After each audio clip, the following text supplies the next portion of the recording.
one.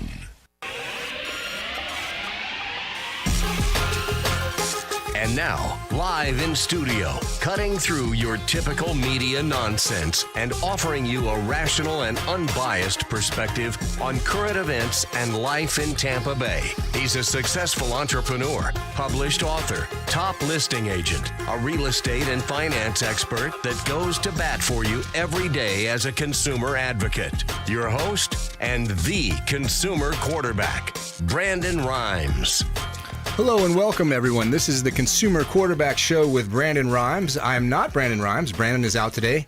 You've got your backup quarterback in the house today, James DeJerome. I'm going to lean on my teammates as a good backup quarterback will always do. I've got Jose back there keeping us sounding perfect on the radio if you're listening on AM 1380 at 5 p.m. every day. Rob is our technician here from WeBeam TV, making sure that our show is available worldwide for those of you who watch the television version on WeBeam TV. And we've got a couple of partners in studio that are going to provide some information for you. And that's what we want to do here on the show, to make you an informed consumer, give you a little more power. Jay Smith, Snoop Inspections, a longtime friend of the program, is joining us here today. What's going on, Jay? Just staying busy. I mean, houses are moving, so I can't complain. I can only imagine. It's happening fast out there. Gregg Bowman, the AC guy of Tampa Bay, is also here today. Yeah, thanks, James. Great to be back in studio. Now, it's starting to get hot out there, and I don't even mind that as much as the humidity. Man, I forgot how bad I hate humidity. Mm-hmm. Yeah, it's back. Yeah, it's starting. You're starting to feel it. They said it may be 87 back. degrees coming up soon. Yeah. I can't believe it. In February. And that's not the way spring was 3 years ago. No, and of course, this could change on us in 3 or 4 days. You never know what's going to happen. Absolutely. So, Jay, tell me a little bit about the inspection game out there. Like you said, homeowners, out-of-state buyers coming in to buy property in Florida. Everyone's talking about people leaving California, New York. They all want to come down here. Are you seeing more folks coming down here to buy property that they're not even going to live in? Oh, absolutely. Of course, we're nice and warm here, but they're not exactly warm up north. That's true. You got the snowstorm going across the country and all kinds of things. Polar vortex, I've learned that word now. They said Chicago was colder than Antarctica for a couple of weeks. Don't you want to take part in that? Head on up there? Holy cow. Not me. I'll stay here, too. Now, Gregg, the humidity is something that you guys are able to control. And tell me about the ability for Floridians to get drier in their house, not just cooler. Oh, definitely. It's actually humidity control is a byproduct of air conditioning, okay. But a lot of systems today focus solely on that is humidity control, because we do have a huge problem with that here. And it's the mold market is a factor, right, Jay? I mean, if you can't just leave a house unoccupied and turn the AC off and just go back up north for a couple months. No, exactly. And you don't want to leave your AC temperature too high. If it's not kicking on enough, it's actually not pulling that moisture out of the air. It's always disappointing to go in somewhere that they've left it off. Right. And that's horrible for the system. We start really looking around at the closets and things like that where the air's not moving to see if it's actually damaging the house yet. I can imagine circulation being key. I know, Gregg, in past visits, you've mentioned to us about the zones and the ability to be more efficient in your cooling and have, maintain a little bit better efficiency in your house. Mm-hmm. Yeah, definitely. That's one of the things that can be done with an air conditioning system is split it up for better control of temperature. A lot like a light switch. When we walk into a house, we don't typically throw on one switch to turn on every light in the house. Right. But yet a lot of homes are controlled temperature that way. It doesn't have to be that way. It is possible to do it a different way. So, Gregg, are you seeing more clients, especially the snowbirds, installing the Wi-Fi thermostat so they can actually keep an eye on it when they're in Connecticut or New York or wherever they may go home to? I didn't think of that. Most definitely, yeah. There's been a huge uptake in the amount of Wi-Fi thermostats that we install, which gives you the ability to control your system from anywhere. Now, would you guys be able to monitor a system that you installed remotely that way as well? Correct. Some of them can be if we're given access via the customer's account. Most of those are protected that the customer is the only one with access, but they can grant us access that we could also monitor it for them. I got you. Yeah. Jay, so in your world, as technology increases and more people are putting Alexa in the house and all this stuff, you've got to learn how all these systems work and whether they're efficiently working and what the cost of repair is and all that? Yeah, some of these thermostats are fun. Oh, my gosh. I haven't had to call Gregg yet, but I mean, I'm waiting for that day to come up to a thermostat. It's like, what are we looking at here? I could only imagine the thermostat. But what about solar and all the other things, the technologies people are involved in their house? There's things changing. We're not really seeing the solar too much yet, but I foresee that's going to be something else that we've got to train on. And to be honest with you, we're not completely up on solar. And there's still, I've seen solar companies that just pop up. There's 10 that just formed in this year because the tax rebate is getting people motivated to get into solar. The idea that you can evaluate the life remaining in the panels and how long it's been on the roof, the effect it has on the shingles. There's a bunch of things that get involved in what it's actually worth during resale. Absolutely. And luckily, they've started changing some of the regulations for the appraisers. Just a few years ago, they really weren't adding any value to your home. And now the appraisers are starting to take that into consideration. So if you invest $20,000 or $25,000, they can actually look at it and give you some money on it. And I would ask my appraiser about that specific part of the appraisal. Are they actually giving you value on that home to make sure that they're giving you the correct numbers? Yeah, I'm sure that's something to keep your eyes on. Technology, of course, advances in your field as well, Greg. Some of the things that have changed recently in terms of the equipment that you've seen installed, you just mentioned the thermostats, the ability to be smart and monitored remotely. Is there any other things I haven't considered in terms of air conditioning development? Well, the inverter compressors are pretty much coming into play now, which that's basically like a dimmer light bulb, but it's the compressor. So instead of just being on or off, it operates on an infinite number of outputs. So traditionally, we've known a system as a 5-ton, 4-ton, 3-ton, 2-ton. Right. An inverter system is basically all those. It depends. Your maximum capacity of it is how it's sized, but it can operate it. If it's a 5-ton inverter, it can operate as a 2-ton, 3-ton, 4-ton inverter. It can operate on all those scales. So it gives us a lot more flexibility in designing a system that can accommodate varying loads in the house. If you're having a party and you need all the load, then you need that. It needs to run like that. But if you don't, it can slow down. Along with the Wi-Fi thermostats, a lot of that technology is starting to move into the machines themselves. So, for the past 5 to 10 years, the Wi-Fi thermostats have been around and are becoming very popular now, especially with Nest hitting the market when it did. But a lot of the manufacturers are starting to take that Wi-Fi technology and put it in the machine. So soon you won't need a smart thermostat. Any thermostat will work. You'll be directly connected to your machine with Wi-Fi or Bluetooth and controlling it with a smartphone. Wow. So technology is advancing in all fields. If you're just joining us here in the Consumer Quarterback Show, I've got Jay Smith, Snoop Inspections. Gregg Bowman is the AC guy of Tampa Bay, and we're talking a little bit about things you can do to check technology and how it affects your house, and in particular some of your appliances. We talked about maintenance being a critical thing all the time, and Jay, you deal with this, and Greg, of course, with your field as well. What are some of the maintenance steps that people need to do more of, or Jay, that you can see that small steps people could take that save them a bit of a crisis down? Change your darn filters. Yeah, that's a big one. I know. Not to be nasty about it. It surprises me to go out to a home that's even occupied and just see grotesque filters there. They don't bother to change it. And I'm not telling you, you don't have to go out and buy the $15 filter. Right. I'd at least like to see a clean $3 filter in place rather than just the crud that you see sometimes. Mm-hmm. That's definitely. What are the we talk about the drain line and the filters. What are some of the ways that not doing that would manifest itself? Just a higher bill, or you'd see less efficiency in terms of the machine?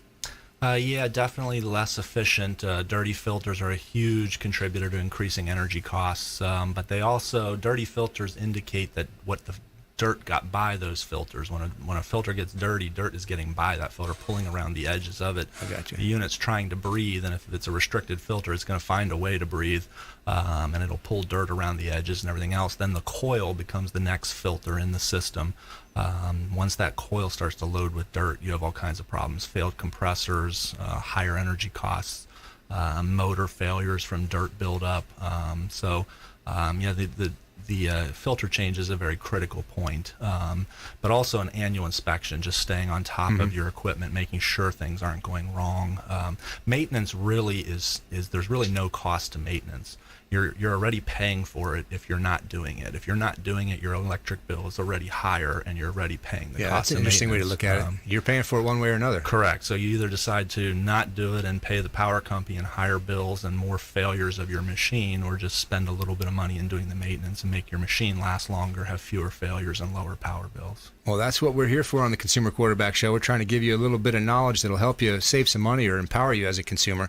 Jay, any other points that jumped out or occurred to you, Jay, when we're talking about that kind of thing? Well, I'll tell you about an inspection I recently was doing this week, and it was disclosed that there was a moisture issue in the master bedroom. Concrete slab, and they had pulled out all the wood flooring. They put carpet back in. So there was brand new carpet when I get there. Well, I ended up finding moisture still in the slab. I was actually using a moisture meter going all the way through the carpet and determining there's there. Plumbers had been in there, hadn't found any leaks, and supply lines, drain lines, or anything like that. To be honest with you, you know what I think it is? I believe it's the condensation drain line that's under the slab and pops back up outside the master, that I believe it's cracked or a joint is broken in it, and it's leaking right there at the slab. So all the diagnosis and all the repairs that they were doing, there's still something else there. Now, I can't say 100% that's what it is, right, but that's my best guess right now, and that's why I'm there to try to help them make sure that, hey, they've said they fixed it all, but I don't believe it's actually fixed at this point. Yeah, that's why you need a home inspector, Snoop Inspections. You need someone you can count on to be a trusted advisor in these situations, because you can't always assume that the person you're doing business with did a great job and would tell you if they didn't do a great job. And see, like, the plumber's never going to look at that line. That's part of the heating and air conditioning system. So they went and checked out the house and says, hey, your supply lines, we don't have any leaks there. We don't have any leaks in the sewage lines where it's leaving the house. But they're not going to check that line. That isn't a part of their system and what they're concerned with. So that's why you need, again, a trusted advisor, someone with knowledge of all the different circuits and different ways that pieces of your house interact with one another, so that you can make sure that you're in a good position. When we come back, we're going to talk a little bit more about home inspection and about air conditioning and what it is out there that you can do as a consumer to make the best decisions for you and your dollars. Again, join us again, Consumer Quarterback Show. It's the Consumer Quarterback Show with Brandon Rhymes. I'm your backup quarterback, James DeJerome, sitting in today. ConsumerQB.com. This is Warwick Dunn, and you're listening to the Real Estate Quarterback Show, hosted by my man, Brandon Rhymes. To get in touch with Brandon, call 813-670-7372. Online at ConsumerQB.com. You're listening to the Consumer Quarterback, Brandon Rhymes, cutting through your typical media nonsense and offering you a rational and unbiased perspective on current events and life in Tampa Bay. Online at ConsumerQB.com. Welcome back to the Consumer Quarterback Show with Brandon Rhymes. I'm your backup quarterback, James DeJerome, sitting in the chair today. We've got Jay Smith from Snoop Inspections and Gregg Bowman, the AC guy of Tampa Bay. We've been talking a little bit about different things that can happen to you as a homeowner and different ways that you might save some money or take a step to prevent an accident or something that might happen to cost you some money in your home. As far as the air conditioning goes, Gregg, we know it's getting hot out there. We talked about the humidity, and you guys offer the ability to come out and inspect a unit for someone that wants to know if their unit is working correctly? Oh, most definitely. Yeah, that's definitely something we can do. We do it for real estate, sales, purchases. We'll come out and do it, just not obviously as intense of a whole home report. We're just looking at the air conditioning system. But yeah, we can analyze an air conditioning system. We do also have a maintenance program of taking care of your system. We can either do that on a once a year or a twice a year maintenance routine. But like we mentioned earlier, you're already paying for maintenance. You might as well do it the right way and make sure your machine's getting the attention it needs. If a consumer out there is interested in having you guys come out, what's the best way? Just to call the office, or is there a website or something they can go to? Multiple ways it can be done. Yeah, you can call the office at our number 727-286-3170. Also through our website, you can request an appointment. We have chat representatives on our website. You can just talk to them and request an appointment. We're not quite ready to take texting yet. We'll soon hopefully be able to book appointments through text as well. So lots of ways to get in touch with Gregg, the AC guy of Tampa Bay. And one of the things you want to make sure that you gathered from that last segment is you're paying for it one way or another. Whether you're paying to get the inspection done or get the maintenance done, if the machine's not efficient, your rising costs of your utilities are going to go up. So, one way or another, you're paying for this thing. Jay, what about in the areas of home inspection, just like Gregg, you want to stay on top of everything. You get called out a lot of times when someone's going to make a purchase, right? They want to make sure the property is what they're suppose it to be. What about someone who's just interested in knowing all the systems in their house are functioning correctly as a regular homeowner? That's possible. We could definitely go out there and give them maintenance tips for your roof, for your AC, electrical panel. There's certain things that we look at. Say you've been in the house for 30 years, or you bought a 40-year-old house and you've been in there for 5 years. 5 years ago, the electrical panel might not have been that big a deal, but if you're getting in that 40 or above, that's when the electrical panels, you got to start thinking about changing it out. We can make those recommendations to them. I've had people looking at doing major remodel jobs instead of just trusting the contractor go out there and talk to the home inspector and say, well, what kind of pitfalls can I run into and make sure that I upgrade? For instance, if you're adding quite a bit of square footage, you may have to upgrade the amount of electricity that's coming in, going from a 150 panel to a 200 or 225 amp panel to withstand, say you're putting in a second AC system. It won't fit into the original electrical system of the home. It just makes sense to have somebody that's you can trust rather than somebody, if you call a roofer out and he tells you, boy, you need a new roof. You might need a new roof, but he also might want to sell you a new roof. So the lifetime that remains in your shingles and some of your appliances and some of the different ways to assess where your house is value-wise, I could see you coming out and providing some knowledge for them in that regard. No, absolutely. And sometimes the roof, it may just need a repair. I mean, maybe instead of replacing the whole roof, hey, you've got 6 more years of life, but it's going to cost you, $500, $600, $700 to do a smaller repair on the house at the time. I could see that. And then forecasting what life remains in different systems in the home. Roof is the tough one. I mean, here in Florida, because of the storms and everything that's going on, that's probably the hardest one to do. AC would be the second on the list. Is that right? Because you just never know. I mean, honestly, after year 8, 9, you really have to debate on fix or replace.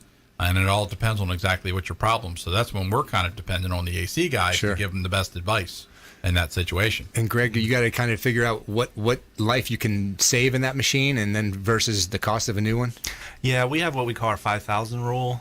Basically, like Jay said, when it gets up there in age, we will look at the age of the equipment and then look at the cost of the repair and multiply them. And if it exceeds 5,000, then we would advise that it's time to probably look at replacing. So a 10-year-old unit with a $500 repair, you may do it, you may not. If it's a 10-year-old unit with a $1,000 repair, you probably should be looking at replacing. It used to not be that way. When I started in this industry, we would have expected a 15 or 20-year life, but number of things have factored into that. Machines aren't built as well as they were years ago, and we haven't maintained them like we did years ago. So kind of both of those things have factored into that. Does our climate, in terms of the sun and the rain and anything like that, does that play a role in the lifetime of the thing? It does, because we use them so hard. We have an average use in Florida of about just shy of 3,000 hours of runtime that it's expected to run a year. Other parts of the country, for example, the Northeast, they might have 500 to 600 hours of air conditioning runtime, whereas we're running 3,000. Now, they'll have a higher heating runtime, whereas we have a lower heating runtime. But for an air conditioner, we run it hard in Florida. I can imagine that the machine has to have some kind of a cooling mechanism, for itself. It's going to run that hot all the time. What about different ways people are skinning that cat? You talked about zones, ways to be efficient in cooling your home. Is there anyone that would have different sized air handlers or different size machines in terms of the different zones? Yeah, well, there's a number of ways of zoning. The traditional air conditioning system is a ducted system. That's what we've traditionally used in North America, where you have, typically an outdoor condensing unit, an indoor air handler, and then there's the indoor air handlers blowing air through ductwork. Right. We can zone that ductwork with electronic dampers. That's what I was kind of referring to with the zoning. The other way is the mini multi-split or the ductless air conditioning. I'm not familiar with that one. Tell me about that one. Well, it's very popular in Asia, in the Far East. It's also pretty big in Europe, but the ductless systems typically have a wall cassette or a ceiling cassette in a room-by-room basis, and then those are connected to an outdoor condensing unit. So there's virtually no ductwork.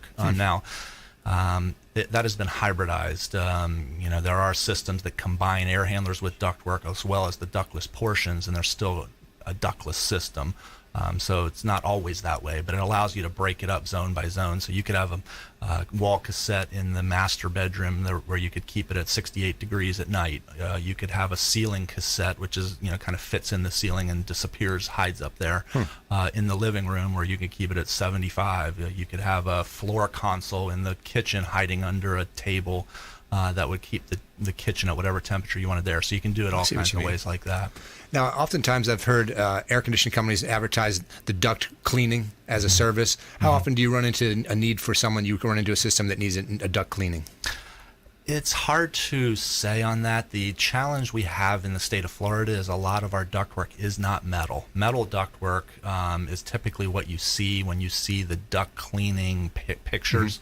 You know, they'll show you a picture of this duct that looks nasty, then they'll show it clean. That's typically metal ductwork, which is very easy to clean. Right. In the state of Florida, most of our ductwork is the flexible ducts, which is kind of like dryer vent tubing on the inside of it. It's a corrugated look to it, or the duct board, which is a fiberglass lining on the inside. It's difficult to clean those ducts effectively. There is definitely a need for it if filters haven't been maintained, Right. but sometimes it gets so bad and it's so hard to clean that it's almost better just to replace the ducts than to try and Jay, clean that's them. not something you guys would ever recommend. You don't get involved in that kind of thing, do you, as far as the condition of the ducts in the home? Yeah, I mean, right there at the opening, if you're really dirty, I'll probably put in the report to recommend cleaning the ducts. If I can tell that they've been consistently using or not replacing the filters, yeah, I mean, it's a very good possibility to clean the ductwork. I don't know from Gregg's standpoint, but I mean, I would say even the flexible ductwork we're using now may be a 30-year life. Which means you've had maybe 2 systems at least in there, and maybe on the third, that somewhere in that 25, 30-year period, you may actually be looking at replacing Well, some that ductwork. seems pretty daunting to go up there. I know in my house, I would not want to try to crawl around up there and do that work. Hey, July's the best time. I would plan it all for July. That's just like, I know it's February, it's wintertime, so no one has their AC on right now, do they? do you have your AC on? Boy, they better, I tell you. I have my AC on. You will be sweating through your hair if you don't.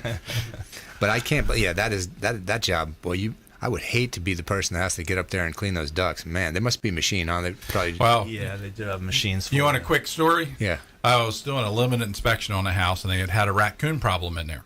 So the insurance company was paying to evacuate the entire attic, put some new ductwork in, and take all the insulation out, clean it out, make sure the raccoons are gone, and then re-insulate it. Well, they were doing this in August. Oof. So they had removed all of this and putting it back. And, of course, while I was up there, what had happened is the guys that were doing the insulation work had actually cut holes in the ductwork so they could get air into the attic, but then they never did anything to fix them. So they were literally air conditioning the attic. The good thing, see, that's why you need to call Jay Smith, Snoop Inspections, get him out there to figure out what happened. I had to go to that property 3 times because it's fixed. And I go back out there. It's like, no, it's not. I You can still only got work to imagine. do. All right, guys, it's been a great show. I want to give you an opportunity just in closing, Greg, anything that we forgot to mention or anything that you have, the AC guy of Tampa Bay, that you want to remind folks about? Yeah, just our maintenance routine. We offer that twice-a-year maintenance routine for $1,250 a month, so basically $150 a year. Like we mentioned earlier, you're already paying that to the power Right. company Makes if you're sense. not doing it. So pull $150 out of the electric bill you're paying the power company, send it our way. We'll take care of that equipment twice a year, come out and maintain it, keep it clean. Along with that, we also kick in some added bonuses. We will then provide overtime service at no additional charge, as well as giving you a 10% discount on any other work you may need. Great. That's Gregg Bowman, the AC guy of Tampa Bay. Snoop Inspections with Jay Smith. What are you guys doing now? All the properties. I mean, no matter what you're buying, whether it's a single-family home, a condo, a manufactured house, the snowbirds are down here picking up properties. We inspect all of those, so That's keep right. us in mind for any one of them. Give our guys a call. They will provide the best information and make you empowered like we do with all the things on the Consumer Quarterback Show. Stay with us. Consumer Quarterback Show, consumerqb.com. Hey, this is Jarek Robbins. You are listening to the Consumer Quarterback Show with Brandon Rhymes. Please do what it takes to learn all that you have to live the life you want to live it fully, and find a way to give it by paying it forward to others. Get in touch with Brandon online at consumerqb.com.